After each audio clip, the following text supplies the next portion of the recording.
Histoire intéressante à lire. J'étais un roi et j'avais 4 femmes. J'aimais ma 4e épouse plus que toutes les autres.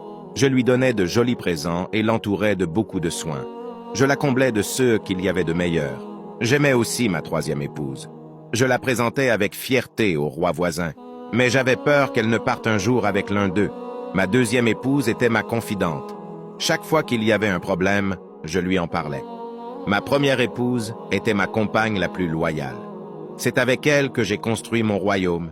Cependant, je ne l'aimais pas suffisamment. Je lui accordais très peu d'importance. Un jour, je tombais gravement malade. Sur le point de mourir, je me mis à réfléchir. J'ai 4 femmes, mais quand je vais mourir, je serai seul. Je fis appel à ma 4e femme. Je t'ai aimé plus que toutes les autres. Je t'ai donné ce que j'ai de meilleur.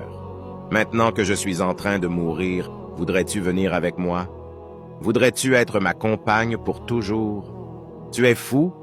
Demanda-t-elle avant de s'éloigner sans ajouter un seul mot. Sa réponse me pénétra douloureusement dans le cœur comme un couteau aiguisé.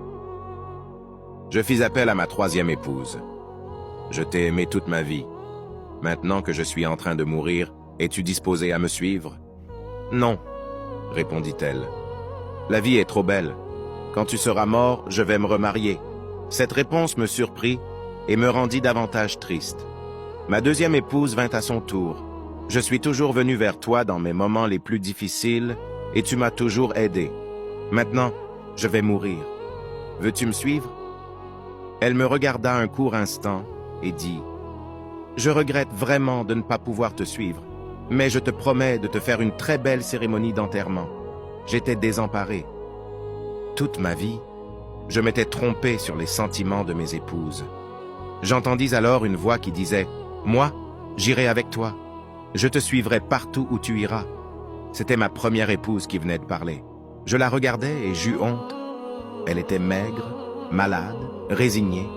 Je lui dis alors « C'est toi que je devrais aimer plus que les autres lorsque j'en avais encore les moyens. » En réalité, chacun de nous a 4 épouses.